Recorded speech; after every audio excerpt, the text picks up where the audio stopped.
The question of when Aang falls in love with Katara in Avatar The Last Airbender is rather straightforward.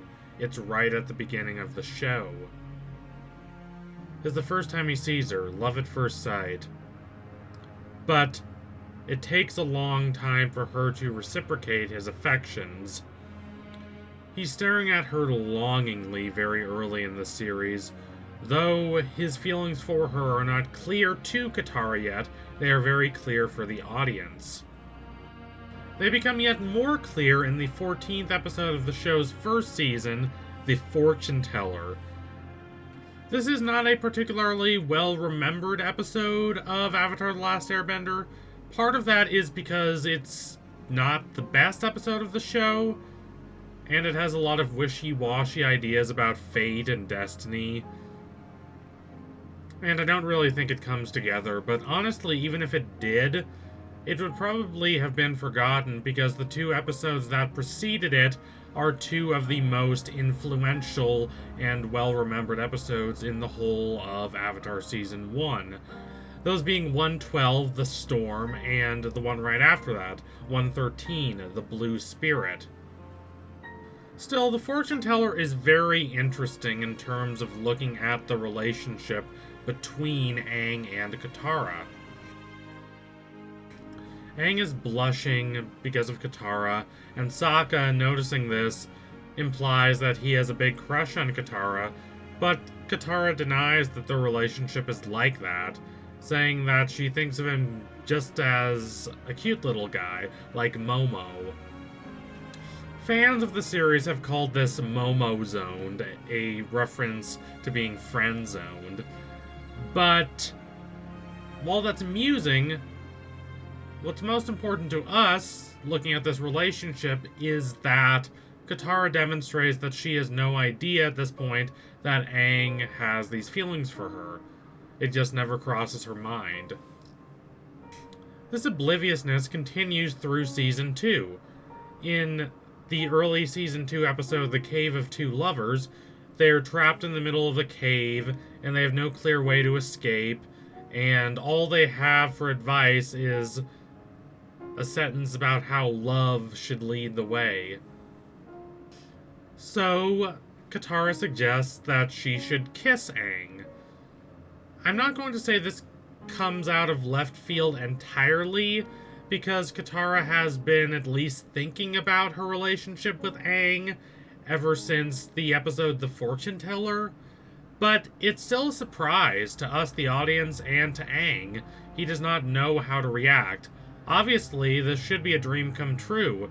Despite the abysmal circumstances of being trapped in the middle of a cave, Aang would never reject the opportunity to kiss Katara, whom he loves. But he does not know how to act. He's just left so befuddled that he botches the response to Katara asking to kiss him, implying that he doesn't want to kiss her and that he finds the idea actually rather revolting. Is Aang's awkwardness rather funny? Yes, I'd say it is, although I do feel bad for him. But this interaction between them only works if Katara has no idea that Aang likes her at this point. If she did, she wouldn't have behaved like she was. She wouldn't have gotten offended when Aang botched his response to her saying she wants to kiss him. She would have realized that he's just a little awkward and confused, but she doesn't understand his feelings at this point. Even though she kisses him at the end of the episode, or at least it's heavily implied that she does, even though she does this, it does not seem to weigh on her. It does not seem to mean much to her. It certainly doesn't carry the same weight for her as it does for Aang.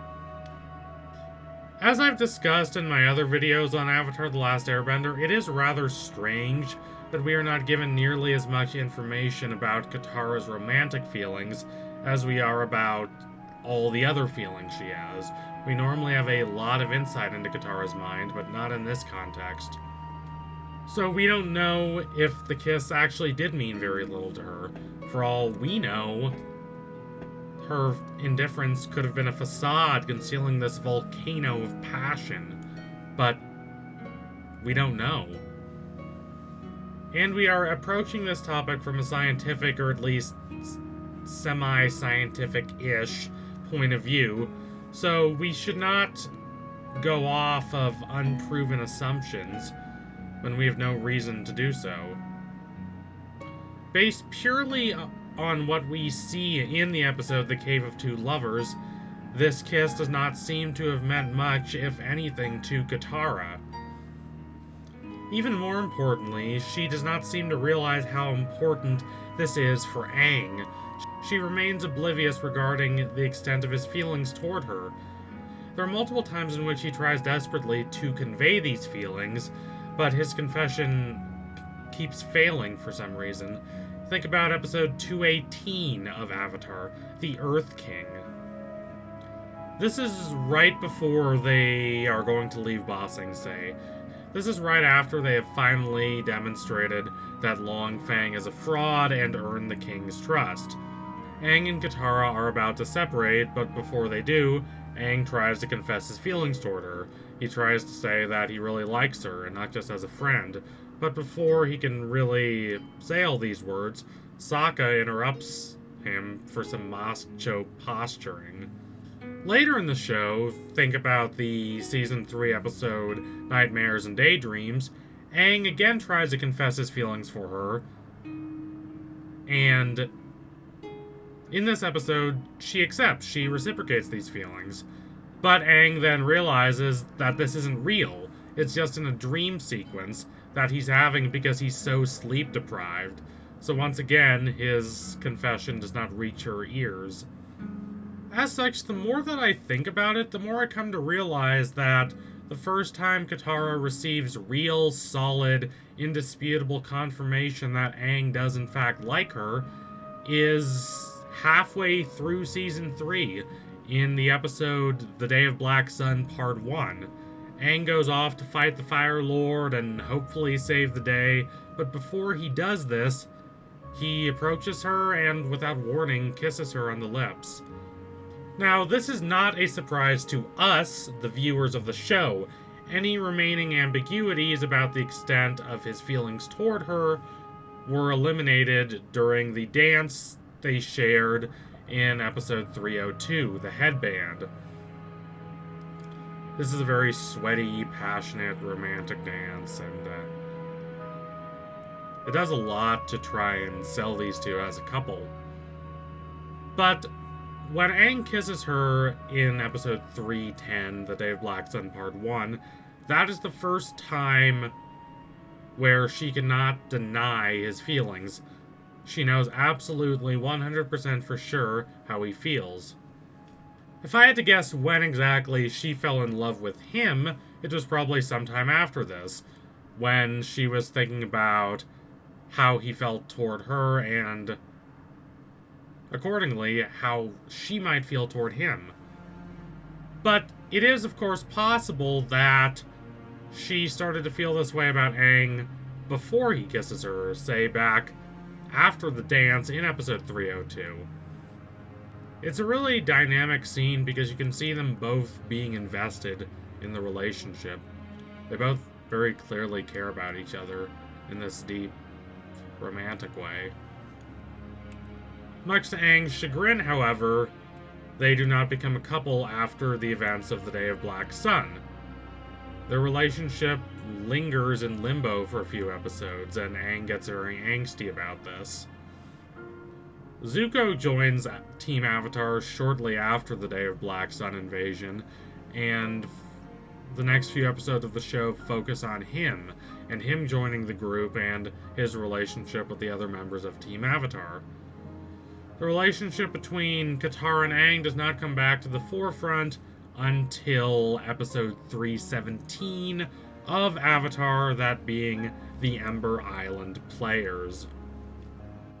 Aang is out there complaining that they are not in a relationship yet, even though they've kissed. And Katara clearly feels a little bad about not giving him an answer, but she doesn't have one at this point. She doesn't really know how to handle this relationship. She hasn't finished parsing out her feelings about Aang, and she doesn't have the time to because they're still in war. Now, does this mean she isn't definitively in love with Aang at this point? I mean, that's how Aang takes it, but I don't know if that's how we, as the viewers, should take it. Katara has indeed demonstrated signs of deep affection for him at this point, but she is not determined whether she wants to be in a relationship with him at this point. As we should all know, having feelings for someone is not the same as being in a relationship with them, or wanting to be in a relationship with them. Sometime between this point and the exact end of the series, Katara has a real change of heart.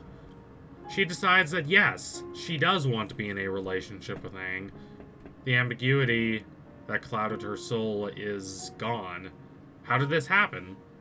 I wish we got more information, honestly. Even people I've spoken to who are obsessive fans of this pairing, much more so than me, have expressed reservation that we didn't get enough information about the development of this pairing, especially right at the end of the show. But I don't think it's right to argue that Katara didn't harbor any romantic feelings for him until after the events of the Ember Island Players. She clearly did have these feelings, at least to an extent, but she wasn't quite sure how to express them. She wasn't quite sure whether she really did want to be in a relationship with him. At least until the very end of the series, where she makes her choice very obvious. So thank you all for watching. If you liked what you saw today, don't forget to like and comment and subscribe. Donate to my Patreon if you can and you want to see more videos like this. Keep watching Avatar: The Last Airbender. It is a brilliant and empathetic show, even if it will never receive a great adaptation. I really hope the upcoming Netflix adaptation of the show is good, though it probably won't be, if we're being honest with ourselves. But who knows, maybe it'll be surprisingly good. Anyway, tune in soon for my next analysis. It will be coming soon, I promise you that. Thank you all again. Adios, comrades.